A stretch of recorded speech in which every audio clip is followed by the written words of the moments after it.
Everyone, welcome to my blog. আমি আবার চলে এসেছি একটা নতুন ব্লগ নিয়ে। আর আজকে হচ্ছে কালী পুজো, তো সবাইকে জানাই শুভ দীপাবলি। আর সকাল থেকে প্রচুর কাজ ছিল, তার জন্য ভিডিও শুরু করতে পারিনি, তো দেরি হয়ে গেল। কিছু করার নেই, এখন দুপুর 3টে বেজে গেছে। ভেবেছিলাম সকালে ভিডিওটা স্টার্ট করবো, বাট হয়নি। তো চলো এখন কতটা কাজ কি করলাম বা কী করলাম, এখন মণ্ডপের সামনেই বসে আছি, তোমাদের দেখাই। সো তো ফ্রেন্ডস, দেখতেই পাচ্ছ এখন আমি এখানে আলপনা দিয়ে নিচ্ছি। তো আমাদের বাড়ির কালী পুজোয় এখন আমি আলপনা দিলাম। তো দেখে নাও আলপনাটা কেমন লাগছে, অবশ্যই কমেন্টে জানিও। বাইরে দিয়েও আলপনা দিয়েছি আর ভিতর দিয়েও দিয়েছি, কেমন লাগছে জানিও কিন্তু।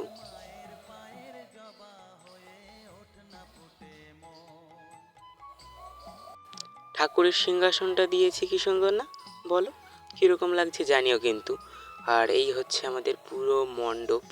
তো আমাদের বাড়ির পুজো ছোটোখাটোর মধ্যেই হয়। তারপরে চলেছি সোজা রাত্রে চলে গেছিলাম ঠাকুর আনতে। এই হচ্ছে কুমোর বাড়ি। তো পালবাড়ির সব ঠাকুরই নিয়ে গেছে, শুধু আমাদের ঠাকুরটাই রয়েছে। নিয়ে এসেছি ঠাকুর, ঠাকুর বরণ করা হয়ে গেল।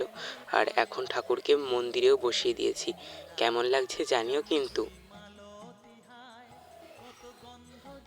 তো এই হচ্ছে আমাদের বাড়ির এবছরের ঠাকুর, কেমন লাগছে অবশ্যই জানিও।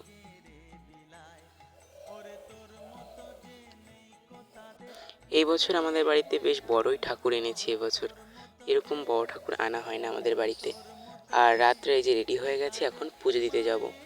চলো, ব্রাহ্মণ চলে এসছে। আর এখন আমি ঠাকুরকে এক এক করে সব ফুলের মালাগুলো পরিয়ে দিচ্ছি।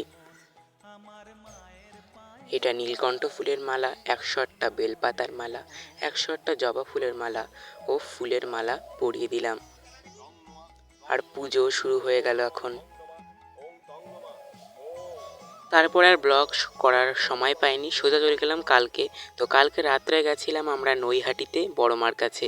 এই দেখতেই পাচ্ছ বড়মার মন্দির, আর এই যে বড়মার সামনেও চলে এসেছি।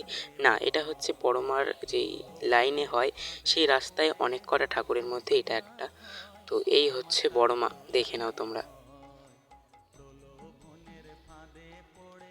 বড়মাকে দেখলে যেন চোখটা একদম জুড়িয়ে যায়।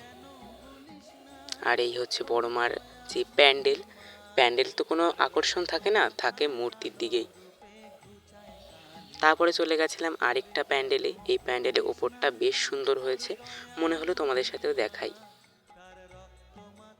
তারপরে চলে গেছিলাম ফেরিঘাটে গঙ্গার, সেখানে যেখানে বড় মাকে বিসর্জন দেওয়া হয়। তো কেমন লাগছে বলো কিন্তু। আর সেখানে দাঁড়িয়ে কিছু পোজ দিয়ে ছবি তুলে নিচ্ছিলাম।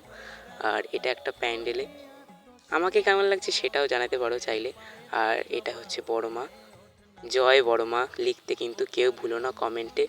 আর বড় মাকে কেমন লাগছে সেটাও কিন্তু জানিও।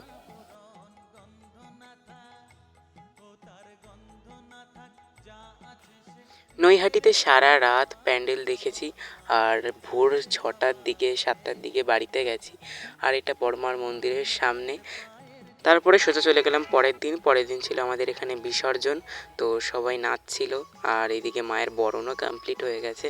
বরণের আর ক্লিপটা নেওয়ার সময় পাইনি, তো মায়েরও দেখো যেন মনটা খারাপ। তো এইভাবেই কাটলো আমার 2025 সালের কালী পুজো। তোমরা কীভাবে কাটালে অবশ্যই কিন্তু কমেন্টে জানিও। পরের দিন ছিল শনিবার, আর নৈহাটি থেকে বড়মার একটা ছবি এনেছিলাম, সেটাই বাড়িতে প্রতিষ্ঠা করে পুজো করলাম। আর এই দেখো বড়মার কী সুন্দর লাগছে না দেখতে। তো আজকের ভিডিওটা এই পর্যন্তই, ভালো লাগলে লাইক করো, শেয়ার করো, কমেন্ট করো। তো দেখা হচ্ছে নেক্সট একটা ব্লগে। তো আজকের ব্লগটা এ পর্যন্ত।